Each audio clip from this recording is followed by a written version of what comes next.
Good morning.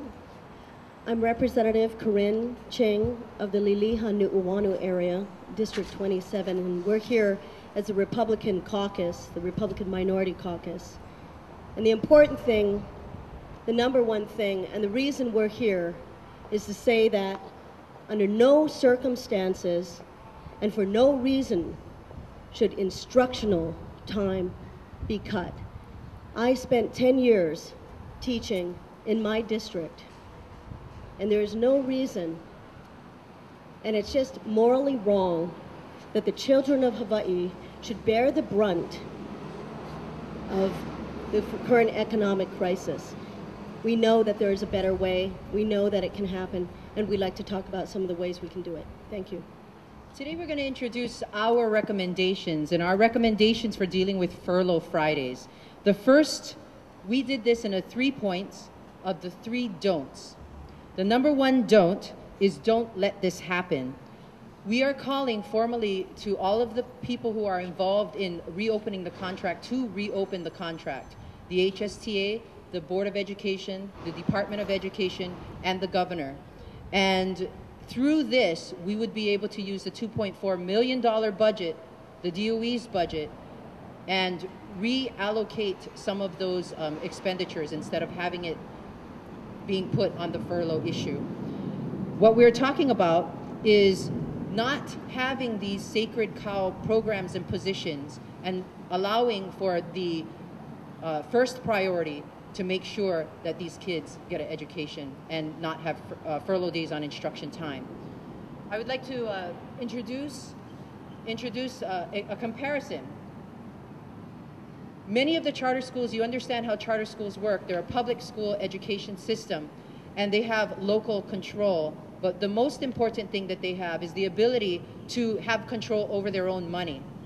The charter schools have prioritized these kids' instructional days. The school year of 2007-2008, the per pupil funding was $8,149. 2008-2009, the per pupil funding was $7,588. That was a 7% drop in per pupil funding. They started taking cuts before anyone else started taking cuts. 2009-2010, they're estimated to be getting $5,753 per student. This is a 23% cut to charter schools. The total decrease for charter schools since the 2007-2008 year is a total of 30% cut to charter schools. Why do I bring this up?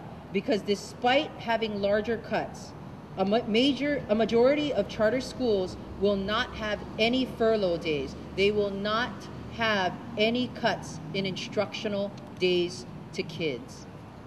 This is a lesson for all of us.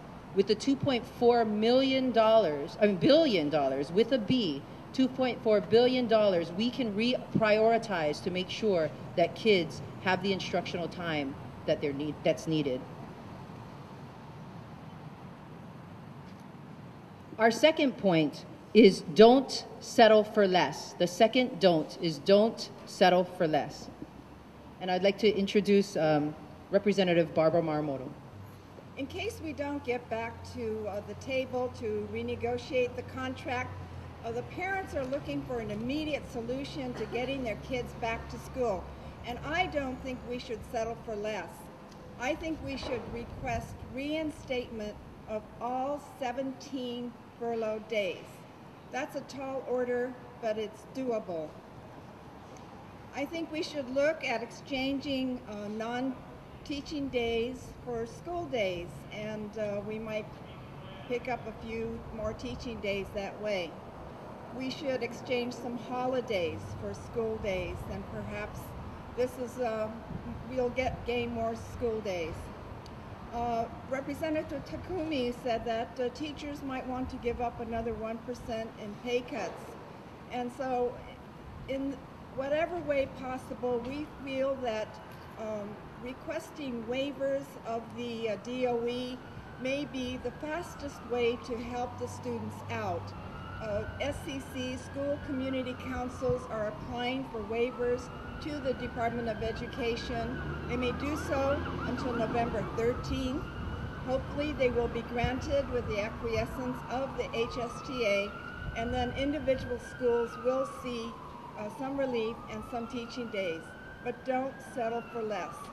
The House Republicans, the Senate Republicans would like to see our kids back in school the additional 17 days.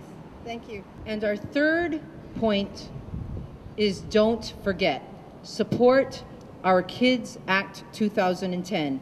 We do this by going with the 4 do's. What are we for? We'd like to bring up Senator, there you go, Senator Hemmings, and he will describe 2 of our do's.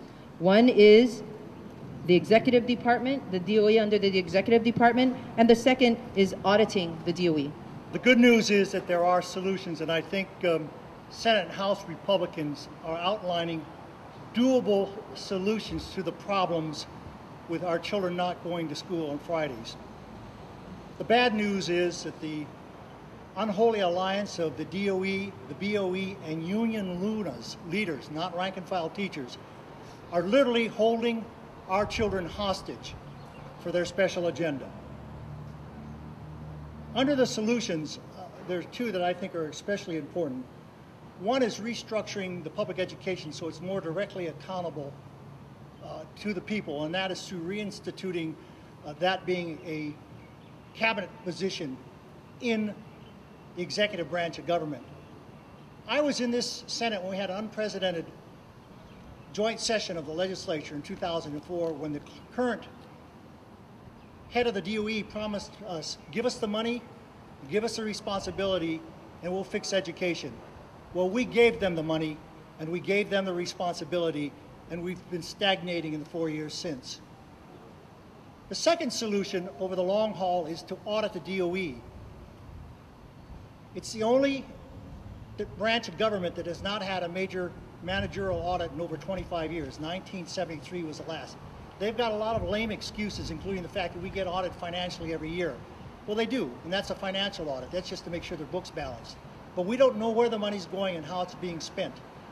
I'm not making this up. You have a handout that shows how much their budget increased. Just from 2004 to last fiscal year, it increased $700 million. So it's time we audit the DOE.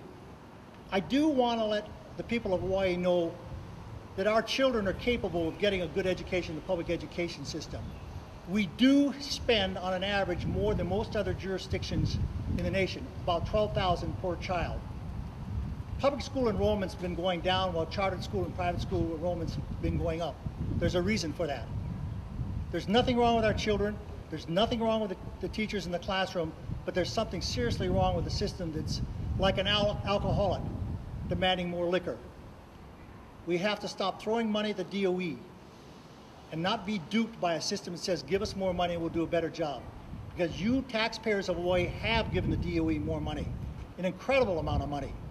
42% of the state funds go to the DOE, and we're producing a product that's ranked amongst the lowest in the nation. It's time for a change, Hawaii.